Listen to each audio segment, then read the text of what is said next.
No vídeo de hoje eu quero fazer um apanhado das principais notícias que movimentaram algumas ações na nossa Bolsa de Valores. Sim, eu quero falar sobre notícias que envolvem Banco do Brasil, Casas Bahia e a polêmica de Sabesp. Então me acompanhe até o final do vídeo, já deixem um like de vocês, se inscrevam aqui no canal e cliquem no sininho para ajudar a gente a propagar aqui dentro do YouTube e, enfim, alcançar cada vez mais pessoas para tentar melhorar essa questão de educação financeira, conhecimento sobre investimento, sobre mercado financeiro, porque sim, parece que a gente tá precisando, né? Postei inclusive essa semana um Reels de muita gente que tá caindo no golpe do jogo do Tigrinho e de vários outros jogos e coisas que acabam viciando e levando o dinheiro da galera. Então eu acredito que o meu conteúdo possa agregar de certa maneira, então me ajudem compartilhando ele. Mas vamos lá, gente, vamos começar falando então sobre a polêmica da Sabesp, porque a Alesp aprovou então a privatização da Sabesp agora essa semana em meio a uma audiência super tumultuada, uma sessão, na verdade, muito tumultuada, né? Porque tiveram manifestantes e teve quebra-quebra, e teve polícia, teve gente presa, teve spray de pimenta, teve sangue falso, teve um monte de coisa acontecendo no meio dessa votação da privatização da Sabesp, e no final das contas a sessão ela foi esvaziada, e aí a privatização acabou sendo aprovada com 62 votos a favor e apenas um contra de uma deputada do PL. E o que acontece? É claro que falar de privatização é algo sempre muito polêmico, porque existe aquelas pessoas que dizem que não, que isso é o que o Estado tem que fornecer e que não tem que ser da iniciativa privada, mas ao mesmo tempo, quando a gente olha sobre a eficiência do Estado e a gente entende que mais da metade das casas hoje no Brasil, da população do Brasil, não tem acesso ao saneamento básico, fica muito claro que o Estado ele tem sido ineficiente nesse aspecto. E é aí que começam a se discutir essas questões da privatização.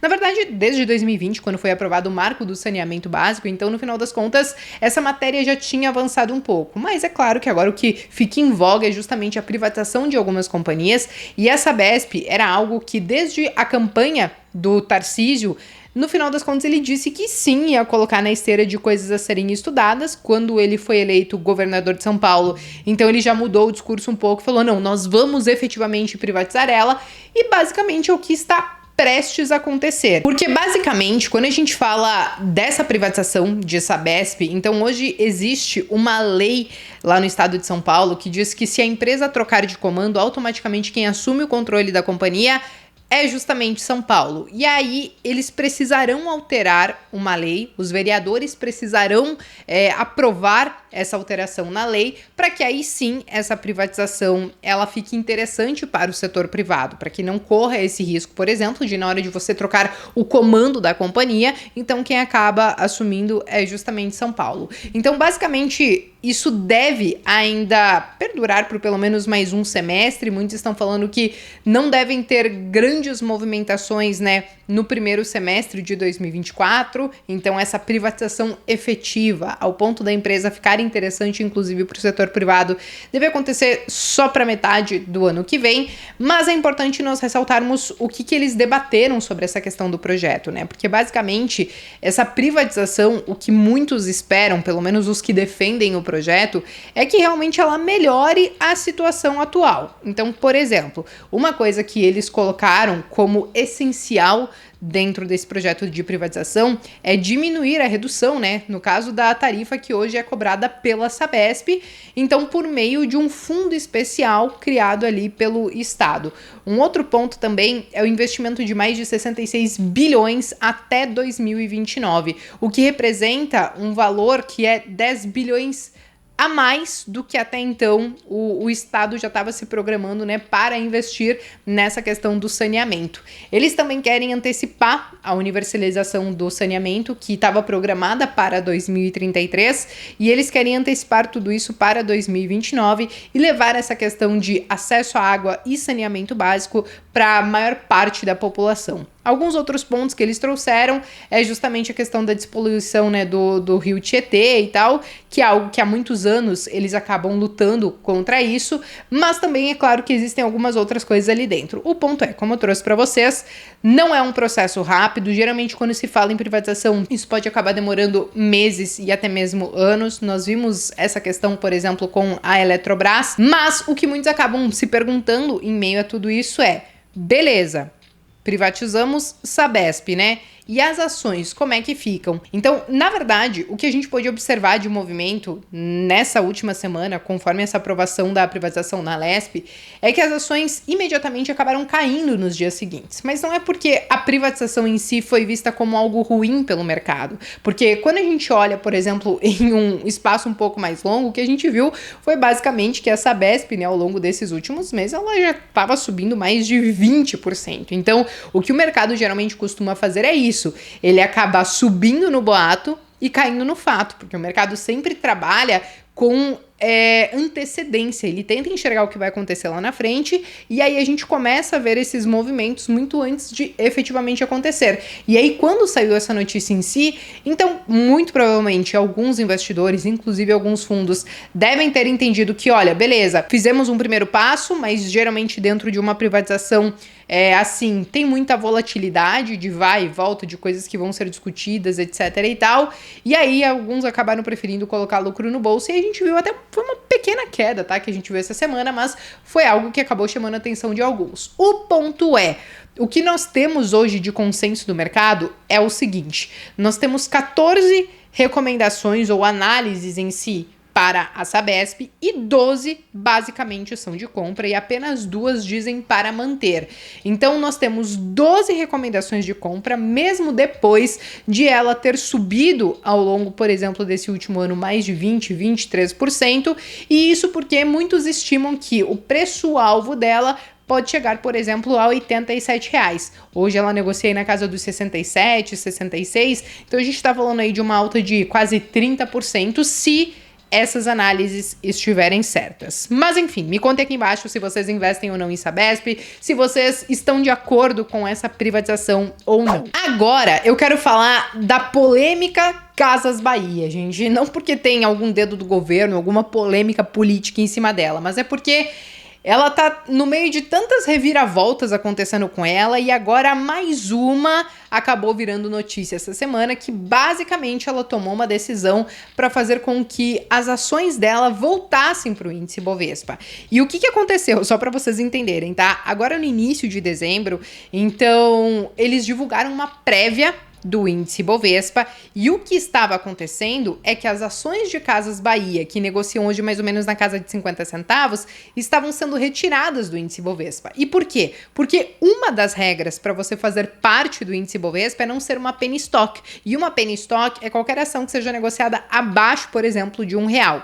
E a Casas Bahia ela já estava tomando algumas posições para tentar resolver esse problema, que seria basicamente aquele grupamento que ela anunciou de 25/1, ou seja, a cada 25 ações que você tem, você receberia uma em troca de maior valor. Então, se você tem 25 ações a 50 centavos, então, ao final do processo, você receberia uma ação no valor de R$12,50. Só que o que acontece? Nem todos os investidores teriam, por exemplo, exatamente 25 ações bonitinhas para serem convertidas. Tem gente que tem uns valores meio quebrados, tipo, sei lá, 107 ações. Então, o processo natural de tudo isso seria basicamente vender essas 7 ações e você receberia esse valor dessas 7 ações em conta, e as outras 100 ações que puderam ser convertidas, você receberia então na nova conversão, por exemplo, de 4 ações ali na conta da corretora.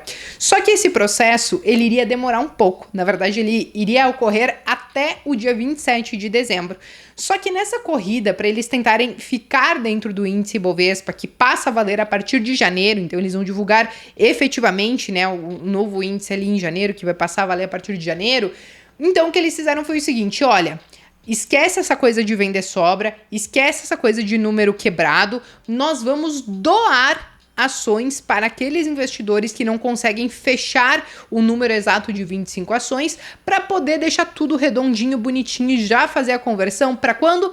Para agora, no dia 15. E aí eles conseguindo antecipar isso e fazendo com que as ações voltem a serem negociadas acima de R$1, eles têm um pouco mais de chance, o que não é garantia, tá, gente? Mas eles têm um pouco mais de chance de continuar dentro do índice Bovespa. E o porquê que é importante que eles consigam se manter dentro do índice Bovespa, tá, gente? Porque basicamente, como você tem vários fundos, vários ETFs, por exemplo, que replicam o índice Bovespa, a partir do momento que uma ação sai desses índices, então esses ETFs eles acabam se desfazendo dessas posições e tudo mais, e isso poderia amassar ainda mais a ação, ela acabaria perdendo inclusive liquidez. Então essa preocupação de estar dentro do índice Bovespa, eu entendo o grau de importância e eles mais ainda ao ponto de que eles falaram, olha, é melhor a gente doar ações para os investidores para fechar um número completo do que arcar com as consequências de sair do índice Bovespa. Então, basicamente, foram essas as mudanças que a gente viu para essa semana. Então, ao invés desse processo agora de grupamento, né, seguir até o dia 27 de dezembro, ele vai ser antecipado para o dia 15, e aí quem não fecha aquele número bonitinho de 25 ações para ser convertido em uma, receberá ações para poder fechar esse número, fazer essa conversão, e aí eles seguem nessa tentativa de continuar no índice Bovespa. Mas beleza, gente, por último, mas não menos importante, vamos falar de Banco do Brasil. Banco do Brasil, vocês sabem que é uma empresa que é muito queridinha por muitos investidores, sejam os pequenos, os grandes, etc e tal, e o anúncio de Banco do Brasil, ao contrário da Casas Bahia, que vai fazer um grupamento, foi que basicamente ele pretende desdobrar as ações ordinárias, e isso na proporção de 50%. Ou seja, o que acontece? Se a gente olhar nesse último ano, praticamente Banco do Brasil subiu mais de 70%, tá? Então, desde dezembro do ano passado até agora subiu mais de 70%. E isso é coisa pra caramba. Muitos ainda enxergam muito espaço para o banco continuar subindo, para o banco continuar crescendo, se valorizando, etc e tal. Mas, quando a gente fala do preço em si da ação, que está hoje na casa dos R$54, muitos consideram que isso poderia ser um papel relativamente caro, porque hoje para você comprar um lote cheio de Banco do Brasil, que é aquele lote de 100 ações, você teria que despender mais de R$5.400. Então, a partir do momento que eles fazem esse desdobramento de 50%, o que vai acontecer? Você tem uma ação hoje de R$54, aproximadamente, você vai acabar recebendo duas ações em troca, só que de R$27. E aí, isso acaba trazendo mais acesso para aqueles investidores, talvez com um pouco menos de grana, porque ao invés de eles terem que comprar um lote padrão, por exemplo, tendo que gastar mais de R$5.400, então eles vão poder simplesmente gastar, por exemplo, R$2.700 para comparar um lote padrão. É claro que tem um lote fracionário, etc e tal, mas a liquidez realmente ela é diferente, então muitos acabam priorizando realmente o mercado padrão. Então, basicamente, eles vão fazer esse desdobramento, e eu acho que cabe trazer essa questão aqui para vocês, porque sempre quando acontece esse tipo de coisa, sempre tem aquela sardinhada que acha que porque antes a ação estava 54 e agora ela tá 27, a ação ficou mais barata. Mas lembrem-se, gente, a ação ela não ficou mais barata, ela só foi desdobrada. É como se o tamanho da pizza ele permanece exatamente o mesmo, a única diferença é que agora ele está dividido em mais pedaços. O valor que você tem investido em Banco do Brasil, ele vai seguir exatamente o mesmo, mas geralmente companhias, né, depois que uma ação acaba subindo muito, elas costumam fazer esse movimento para continuar tornando o papel acessível para mais investidores e até mesmo tentar trazer um pouco mais de liquidez. O que a gente costuma observar é que com esse tipo de movimento, geralmente ali nos primeiros dias, as ações acabam subindo muito, justamente por conta dessa sardinhada que achou que ficou barato, ou alguns até mesmo acharam que não, agora ficou acessível, agora eu vou comprar e acabam comprando mesmo, mas eu trago essa notícia e trago essa matéria para vocês não se enganarem, tá, gente? Quando a gente fala de desdobramento, em nada muda o seu investimento que você tem na companhia. É aquela velha história que eu vou ser bem repetitiva aqui. O tamanho da pizza continua o mesmo, ele só está dividido em mais pedaços. Então, é isso, tá, gente? Basicamente, essa é a notícia em relação a Banco do Brasil, que eu acho que vale esclarecer, porque alguns perguntaram o que muda. Então, para o investidor que já tem ações, muda que você vai ter mais ações, mas com preço menor, mas o valor que você tem investido não muda, beleza? Bom, pessoal, acho que essas eram as 3 principais notícias que eu queria trazer para vocês, dessas ações que muitos de vocês estavam questionando durante essa semana. Se vocês ficaram com qualquer dúvida a respeito delas, podem escrever aqui nos comentários. Se você chegou ao final do vídeo e gostou, não esqueça de deixar o seu like, também de se inscrever e compartilhar com quem possa se interessar. Eu me despeço por aqui, mas vejo vocês então no próximo vídeo.